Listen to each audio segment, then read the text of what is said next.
Hello guys, welcome back to my channel FRD Studio. Lesson 6 What is padding and margin in CSS। तो अभी तक हम लोगों ने जो HTML पढ़ा है वो एक बहुत बेसिक स्ट्रक्चर पढ़ा है HTML का, CSS का। एंड देन अभी हम लोग चलते हैं which is the main code like padding and margin in CSS। तो पैडिंग और मार्जिन में जनरली बहुत सारे लोग जो है वो कंफ्यूज हो जाते हैं कि पैडिंग कहाँ पे देना है, मार्जिन कहाँ पे देना है, यूज़ कैसे करना है, और कुछ ट्रिक्स बताऊंगा जो कि बहुत शॉर्टर वे में आप पैडिंग मार्जिन की यूज़ कर सकते हैं। तो इफ़ यू नो कि ऑलरेडी जानते हो कि पैडिंग मार्जिन क्या होता है तो एक बार ज़रूर देखिएगा, may be you will find something new in this. तो चलिए शुरू करते हैं फिर।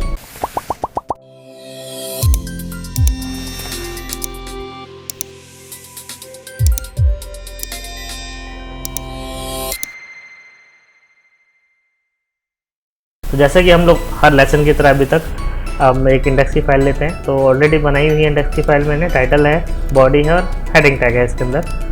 तो अब चलते हैं यहाँ पे डबल क्लिक मारते हैं तो उसको रन कराते हैं। ये आ गया हमारे पास ऑलरेडी।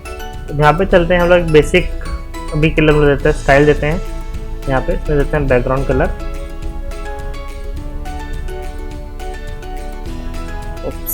Background dash colour. या अगर आपको नहीं पता है कि ये हेक्स कोड कैसे मिलता है और ये बैकग्राउंड कलर क्या है या फिर स्टाइल क्या है, तो ऑलरेडी मैंने पहले एक एपिसोड बना रखा है, तो आप उसको देख सकते हैं। थोड़ा आपको क्लियर हो जाएगा कि how to use the style attribute और इस चीज़ को कैसे यूज़ कर सकते हैं। तो चलिए रिफ्रेश करते हैं यहाँ पे चल के, ये आ गया ऑलरेडी।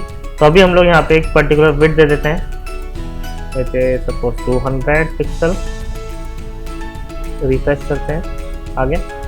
और टेक्स्ट लेंथ दे देते हैं सेंटर, कलर दे देते हैं कि ब्लैक अच्छा नहीं लग रहा है, आई एम ऑल्सो डिज़ाइनर, तो फिर मुझे जो है ब्लैक डिज़ाइन को थोड़ा ख्याल रखना होगा। तो अभी आपने देखा तो ऑटोमेटिकली बेसिक हेडिंग है, उसके पीछे एक बैकग्राउंड है एंड देन टेक्स्ट राइट किया हमने भी। तो थोड़ा सा एक स्ट्रक्चर पढ़ लेते हैं, what is padding and margin, how it works. तो उसके लिए सबसे पहले हम लोग यहाँ पर आते हैं, एक रेक्टेंगल क्रिएट करते हैं प्रिंट में। प्रिंट सबको आता होगा ऑब्वियसली, तो ज़्यादा कोई बिग डील नहीं है। तो प्रिंट आ गया है, यहाँ पे हम लोगों ने लिखा कंटेंट,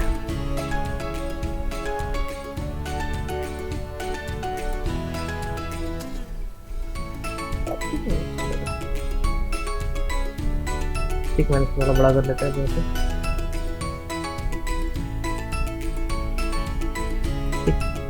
तो ये एक बॉक्स है, सपोज जैसे हमने हेडिंग लिखा है, हमारा कंटेंट हो गया। अब कंटेंट के अंदर में हमें क्या करना होता है कि अगर हमें इसके अंदर का स्पेस ऐड करना है, यानी कि अगर हमें जो है ये वाला स्पेस ऐड करना है तो हम लोग यहाँ पे पैडिंग यूज़ करते हैं। अगर मुझे इसके आउटर से स्पेस चाहिए तो हम लोग यहाँ पे मार्जिन यूज़ करेंगे। बहुत बेसिक साइजेस का फंडा है कि अगर हमें किसी भी कंटेंट के अंदर से स्पेस चाहिए तो हम लोग उसमें पैडिंग यूज़ करते हैं, अगर हमें आउटर स्पेस चाहिए तो हम लोग उसमें मार्जिन यूज़ करते हैं। तो इसमें हमारे पास 4 साइड्स होती हैं, जैसे कि आप देख रहे हो। पहला हो गया टॉप, सेकंड हो गया right, and then obviously bottom and left. ठीक, तो 4 टाइप्स होते हैं, इन चारों में हम लोग को मार्जिन पैडिंग हम लोग यूज़ करते हैं। तो उसको यूज़ कैसे करते हैं वो एक छोटा सा बेसिक स्ट्रक्चर मैं दिखा देता हूँ आपको। तो सबसे पहले हम लोग लिखते हैं पैडिंग, राइट। 4 तरीके हैं। पहले होता है पैडिंग लेफ्ट 10 पिक्सल, सपोज अभी 10 पिक्सल हम ले लेते हैं। सेम ऐसे ही अगर मुझे राइट से देना है तो पैडिंग राइट, या चलो डायरेक्टली हम करके देख लेते हैं। यहाँ पे चलते हैं, पैडिंग लेफ्ट सपोज 20 पिक्सल, मैंने सेव किया, मैंने यहाँ पे आके रिफ्रेश किया, तो आप देखोगे तो ऑटोमेटिकली अंदर से मेरा जो है 10 पिक्सल स्पेस बढ़ गया। थोड़ा ज़्यादा देता है ताकि थोड़ा आइडिया हो जाएगा। Let's say 50।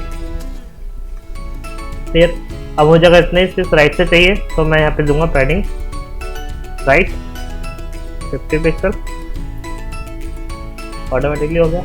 टॉप से चाहिए तो पैडिंग टॉप 50 पिक्सल, सेव करते हैं, रिफ्रेश करते हैं, एंड देन अगेन ऐसे ही पैडिंग बॉटम 50 पिक्सल। तो ये जो एक वे है which is easier way but it's quite long, कि आपको एक कोड लिखने के लिए आपको इतना बड़ा लिखना पड़ा है, right. Padding left, padding right, फिर बॉटम, फिर टॉप, फिर जैसे भी आपको लिखना है उसके बाद में अगर मैं इसको इतना छोटा कर दूँ कि मैं अगर सिर्फ लिखूँ padding equals colon 50 pixel, save करते हैं, यहाँ पे रिफ्रेश करते हैं तो आप देखोगे तो कोई डिफरेंस नहीं है, तो सेम। तो काम कैसे करता है, हमारे पास 4 साइड्स होती हैं पैडिंग है ना, लेफ्ट राइट टॉप बॉटम। तो अगर हम लोग पहले देते हैं, हम लोग इसको दे सकते हैं टॉप बॉटम लेफ्ट राइट, यानी कि एक हमने वैल्यू लिखी वो चारों के लिए हमारी यहाँ पे काम करेगी। सेकेंड ऑप्शन है हमारे पास पैडिंग, ये क्लॉकवाइज चलता है तो टॉप, फिर राइट आता है, फिर बॉटम आता है, फिर लेफ्ट आता है। तो जैसे कि अभी हमने एक साइड दिया, अब मुझे अगर सपोज कीजिए टॉप से 50 चाहिए, राइट से 0 चाहिए, बॉटम से 100 चाहिए और लेफ्ट से 40 पिक्सल चाहिए। अगर मैं यहाँ पे अगर रिफ्रेश करता हूँ तो आप देखोगे तो ऑटोमेटिकली ये चेंज हो गया, जिसमें कि टॉप से 50 पिक्सल हो गया, लेफ्ट से 0 हो गया, बॉटम से 100 हो गया, राइट से 40 पिक्सल हो गया। एक वे तो ये है विच इज़ ईजियर वे, आपको इसको यूज़ करना है तो padding top left right bottom आप इसको इजीली दे सकते हैं आराम से। देन सेकंड ऑप्शन इज़ कि वो जैसा हम लोग को सबसे पहले बताया था कि पैडिंग लेफ्ट दो अलग से, फिर पैडिंग राइट दो, फिर पैडिंग बॉटम दो, फिर पैडिंग टॉप दो, which is quite tough and थोड़ा सा लॉन्ग लेंथी वे है वो करने का। इससे भी छोटा एक वे है विच इज़ पैडिंग, जैसा हम लोग बोलते हैं टॉप बॉटम लेफ्ट राइट। इसमें क्या होता है कि अगर आपको टॉप बॉटम से सपोज सेम वैल्यू देनी है और लेफ्ट राइट से भी आपको सेम वैल्यू देनी है, तो हम लोग इस स्टाइल को यूज़ करते हैं। जैसे कि सपोज कीजिए कि मुझे लेफ्ट राइट से 40 पिक्सल चाहिए और टॉप बॉटम से सिर्फ 50 पिक्सल चाहिए। मैंने इसको सेव किया, मैंने यहाँ पे रिफ्रेश किया तो आप देखेंगे तो ऑटोमेटिकली टॉप और बॉटम से सेम वैल्यू आ गई, लेफ्ट और राइट से भी सेम वैल्यू आ गई। तो विच इज़ सबसे छोटा वे है इसको यूज़ करने का। तो हम लोग इसको जनरली अगर हमें सिर्फ पैडिंग टॉप ही देना है तो हम लोग पैडिंग टॉप यूज़ करते हैं। अगर हमें चारों साइड से वैल्यूज़ देनी है तो हम लोग इस तरह से वैल्यूज़ को यूज़ करते हैं, चाहे वो एक बार देंगे या फिर हम लोग उसको 2 बार देंगे, लेफ्ट राइट टॉप बॉटम या टॉप बॉटम लेफ्ट राइट, तभी हमारा ऐसे वर्क करता है।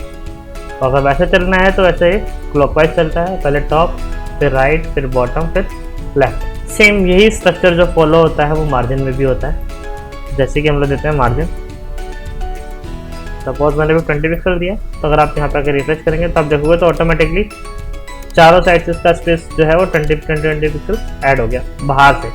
यही मार्जिन का काम होता है। अगर हम लोग अंदर से देते हैं तो पैडिंग यूज़ होती है, बाहर से हमें स्पेस देना है तो हम लोग मार्जिन को यूज़ करते हैं।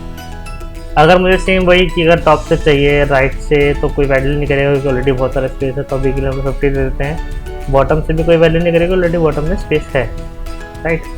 तो उसके लिए हम लोग सीख डुप्लीकेट कर लेते हैं, अभी के लिए डुप्लीकेट कर लेते हैं इसको ताकि आपको थोड़ा सा क्लियर हो जाएगा बॉटम से आने के लिए। सेव करते हैं, रिफ्रेश करते हैं, ये आ गया ऑटोमेटिकली, राइट। अब देते हैं मार्जिन 50 पिक्सल। तो अभी आप देखो तो 4 साइड से स्पेस आ गया, लेफ्ट राइट टॉप बॉटम से आ गया। अगर आपको देना है खाली टॉप से 50 पिक्सल चाहिए, बाकी तरफ से नहीं चाहिए, तो आप 0 कर सकते हैं, तो सिर्फ खाली टॉप से ही आएगा। अगर आपको टॉप बॉटम से चाहिए तो सेम जैसे मैंने बताया था कि टॉप बॉटम ये हो गया, लेफ्ट राइट ये हो गया, तो टॉप बॉटम से हो गया, लेफ्ट राइट से हट गया, राइट। अब मार्जिन में एक क्वाइट इंटरेस्टिंग चीज़ और होती है which is called auto. Auto क्या करता है, सपोज कीजिए कि एक कंटेंट मेरा यहाँ पे अगर मुझे इसको सेंटर में लाना है, तो सेंटर में लाने के लिए हम लोग यहाँ पे लिखते हैं मार्जिन, हम लोग देते हैं राइट ऑटो, सॉरी लेफ्ट से सॉरी मार्जिन लेफ्ट। जैसे ही मैंने मार्जिन लेफ्ट दिया तो आपने देखा तो ऑटोमेटिकली यहाँ पे आ गया। तो इसने क्या किया है कि यहाँ से लेकर के यहाँ तक जो मेरा मार्जिन है वो उसने ऑटोमेटिकली एडजस्ट कर दिया, तो ऑटोमेटिकली वो राइट पर हो गया। अगर मैं यहाँ पे राइट करता हूँ तो obviously automatically by default right auto होता है, तो इसमें मुझे लेफ्ट की तरफ ही रहता है।